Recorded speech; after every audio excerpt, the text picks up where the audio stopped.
जी अस्सलाम वालेकुम dear students. हमने लास्ट लेक्चर के अंदर चैप्टर नंबर 2 एफएससी बायोलॉजी की जो न्यू बुक आई है 2025 के अंदर जो पैक्टा ने लॉन्च की है उसका चैप्टर नंबर 2 स्टार्ट किया था, बैक्टीरिया एंड वायरसेस। अब बैक्टीरिया एंड वायरसेस जो है वो उसके अंदर हमने पहला लेक्चर जो देखा था स्ट्रक्चर ऑफ बैक्टीरिया, जिसमें हमने सेल वॉल को डिटेल में डिस्कस कर लिया था कि उसकी सेल वॉल जो है वो बैक्टीरिया के अंदर, दुनिया के अंदर 3 तरह के ऑर्गेनिज्म है जिनके अंदर सेल वॉल पाई जाती है, बैक्टीरिया, प्लांट्स एंड फंजाई।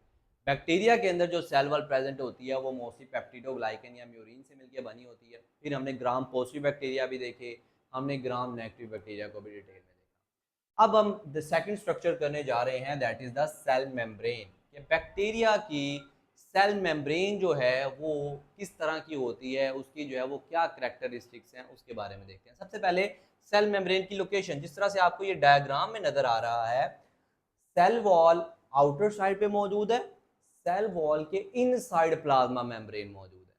तो यही इसकी डेफिनेशन भी है, cell membrane it is present inside cell wall of bacteria. Internal side पे मौजूद होती है, सेल वॉल के इंटरनल साइड पे सेल मेम्ब्रेन या प्लाज्मा मेम्ब्रेन मौजूद होती है। अब डियर स्टूडेंट्स, आपने एक बात याद रखनी है, दुनिया के अंदर मेजॉरिटी ऑफ बैक्टीरिया के अंदर सेल वॉल मौजूद होती है, लेकिन कुछ बैक्टीरिया ऐसे होते हैं उनके अंदर सेल वॉल प्रेजेंट ही नहीं होती। तो जब सेल वॉल ही प्रेजेंट नहीं है तो प्लाज्मा मेम्ब्रेन, अगर ये सेल वॉल ही कुछ बैक्टीरिया के अंदर प्रेजेंट ना हो तो प्लाज्मा मेम्ब्रेन ही आउटर मोस्ट कवरिंग का काम करती है। और वो कौन से बैक्टीरिया जिनके अंदर सेल वॉल नहीं होती? They include mycoplasma and sarcoplasma. ठीक है जी। तो यहाँ पे मैं एक चीज़ ऐड कर रहा हूँ, ठीक है। यहाँ पे एक्सेप्शन भी है, एक एक्सेप्शनल केस भी एग्जिस्ट करता है। वो ये कि प्लाज्मा मेम्ब्रेन जो है वो outermost covering of bacteria without cell wall, जिनके अंदर सेल वॉल मौजूद ही नहीं होती उनके अंदर ऑब्वियसली प्लाज्मा मेम्ब्रेन या सेल मेम्ब्रेन ने आउटर मोस्ट कवरिंग का जो है वो काम करना है। और वो कौन से बैक्टीरिया हैं? फॉर एग्जांपल आपकी बुक के अंदर जो मेंशन है, they include माइकोप्लाज्मास and सार्कोप्लाज्मास।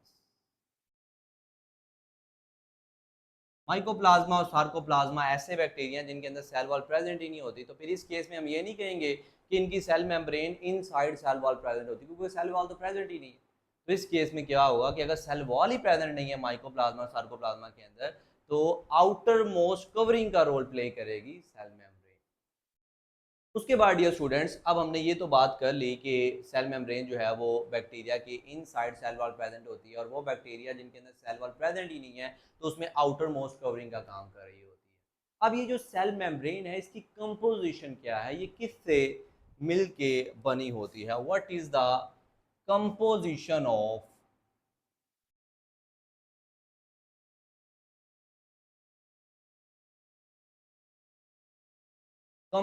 Of plasma membrane और सेल मेम्ब्रेन?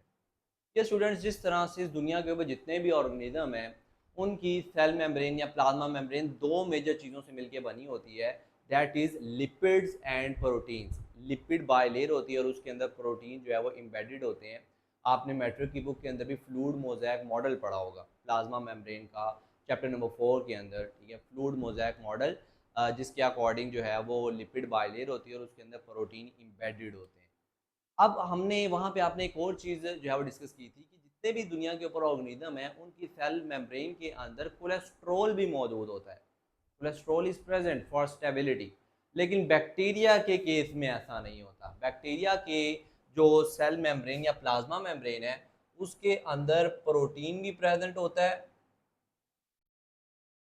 उसके अंदर जो है वो लिपिड्स भी प्रेजेंट होते हैं, लिपिड बायलेयर होती है जिसके अंदर प्रोटीन एम्बेडेड होते हैं।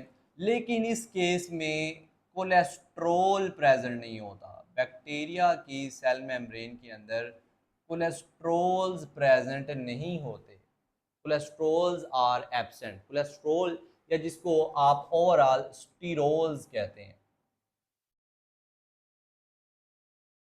स्टीरोल्स यानी कि कोलेस्ट्रोल्स, वो बैक्टीरिया की सेल मेम्ब्रेन के अंदर एब्सेंट होते हैं। उसके बाद डियर स्टूडेंट्स एक और बड़ा इंपॉर्टेंट यहाँ पे एक शॉर्ट क्वेश्चन है, what do you know about mesosomes? Mesosomes के बारे में आप क्या जानते हैं? What are mesosomes? अब डियर स्टूडेंट्स ये जो बैक्टीरिया की प्लाज्मा मेम्ब्रेन है, ये एट सम पॉइंट, पहले मैं इसकी डेफिनेशन लिख रहा हूँ, मीजोजोम्स क्या होते हैं? At some points, at some points bacterial membrane invaginates into tubules, vesicles और lamellae। ठीक है जी, कि मीजोजोम्स क्या होते हैं? ये बैक्टीरिया की प्लाज्मा मेम्ब्रेन है, कुछ जगहों पर in the form of vesicles, in the form of tubules, in the form of lamella क्या होती है? इन्वेजिनेट हुई होती है, अंदर की तरफ धंसी हुई होती है। इन्वेजिनेट का मतलब है अंदर की तरफ धंसना। तो अंदर की तरफ जो है वो इन्वेजिनेट हुई होती है, और इसी इन्वेजिनेशन को आप मीजोजोम्स का नाम देते हैं। एट सम पॉइंट्स, सारी की सारी प्लाज्मा मेम्ब्रेन नहीं धंसी होती हर तरफ, कुछ जगहों के ऊपर, कुछ पॉइंट्स के ऊपर in the form of vesicles, tubules, lamella, bacterial जो सेल मेम्ब्रेन या प्लाज्मा मेम्ब्रेन है वो अंदर की तरफ धंसी हुई होती है, और ऐसे मकामात को, ऐसी जगहों को मीजोजोम्स का नाम दिया जाता है। और ये बड़े इंपॉर्टेंट है मीजोजोम्स के फंक्शंस भी, कि ये जो मीजोजोम्स हैं ये कौन सा फंक्शन परफॉर्म करवाते हैं, मीजोजोम किस फंक्शन के अंदर जो है वो इन्वॉल्व होते हैं। तो डियर स्टूडेंट्स याद रखिएगा, ये जो जगह जहाँ पे सेल मेम्ब्रेन या प्लाज्मा मेम्ब्रेन इन्वेजिनेट होती है, इनसाइड जो है वो धंसती है, जहाँ पे मीजोजोम्स की फॉर्मेशन होती है, ये वहाँ पे कुछ फंक्शंस भी परफॉर्म करती है। सबसे पहला जो फंक्शन है डीएनए रेप्लिकेशन के अंदर, सबसे पहला जो फंक्शन है दैट इज डीएनए रेप्लिकेशन, के बैक्टीरिया की जो सेल मेम्ब्रेन या प्लाज्मा मेम्ब्रेन है वो डीएनए को डुप्लीकेट करने में हेल्प करती है। बैक्टीरिया के अंदर न्यूक्लियस तो मौजूद नहीं होता, क्योंकि बैक्टीरिया प्रोकैरियोट्स, उसका जो अगले टॉपिक में हम पढ़ेंगे साइटोप्लाज्म के अंदर, के उसका जो है वो जो है वो डीएनए किस तरह का होता है। एनीवेज ये जो इसका डीएनए होता है वो रेप्लिकेट करता है, क्योंकि जब बैक्टीरिया डिवाइड करता है तो डीएनए की भी रेप्लिकेशन की जरूरत पड़ती है। तो इस रेप्लिकेशन में जो है ना वो हेल्प करता है। सिर्फ रेप्लिकेशन में ही नहीं, सेल डिवीजन के अंदर भी। ये जो मीजोजोम्स हैं ये सेल डिवीजन के अंदर भी अपना रोल प्ले कर रहे होते हैं। जब बैक्टीरिया ने 1 से 2 के अंदर डिवाइड होना है, 2 से 4 में डिवाइड होना है, ये उसमें भी हेल्प कर रही होते हैं मीजोजोम्स। साथ में डीएनए की रेप्लिकेशन करवाने में भी जो है वो हेल्प कर रहे होते हैं। उसके बाद तीसरा जो इसका सबसे इंपॉर्टेंट फंक्शन है मीजोजोम्स का, that is it act as a respiratory centre. ये रेस्पिरेटरी सेंटर के तौर पर जो है वो अपना रोल प्ले कर रहा होता है। What is meant by respiratory centre? आपने एक चीज़ पढ़ी होगी, रेस्पिरेशन, एरोबिक रेस्पिरेशन, जिसके नतीजे में सेलुलर रेस्पिरेशन होती है जब एटीपी की फॉर्मेशन होती है, क्योंकि हम सबको जिंदा रहने के लिए एटीपी की ज़रूरत होती है, एनर्जी की ज़रूरत होती है, और वो एनर्जी की फॉर्मेशन करना in the form of ATP वो रेस्पिरेटरी इंजाइम्स का काम होता है। और वो रेस्पिरेटरी इंजाइम जो है वो इसी मीजोजोम्स के अंदर मौजूद होते हैं, और मीजोजोम्स जो है ना उन्हीं रेस्पिरेटरी एंजाइम्स की मदद से रेस्पिरेटरी सेंटर का रोल प्ले करती है, यानी कि बैक्टीरिया को एटीपी बना के देती है, बैक्टीरिया को एनर्जी की जो है सप्लाई करती है। तो ये आज का सेकंड स्ट्रक्चर था बैक्टीरिया का, सेल वॉल हमने डिस्कस कर लिया, और आज हमने जो है वो सेल मेम्ब्रेन को भी डिस्कस कर लिया है कि बैक्टीरिया के अंदर सेल मेम्ब्रेन का क्या रोल है। कौन से ऐसे बैक्टीरिया हैं जिसके अंदर जो है वो सेल वॉल प्रेजेंट नहीं होती, सेल मेम्ब्रेन की कंपोजिशन क्या होती है, उसके अंदर स्टीरोज और कोलेस्ट्रॉल एब्सेंट होते हैं बैक्टीरिया की सेल मेम्ब्रेन के अंदर, और लास्ट में मीजोजोम्स क्या होते हैं और उनका फंक्शन क्या है। स्टे ट्यून्ड, थैंक यू, अल्लाह हाफ़िज़।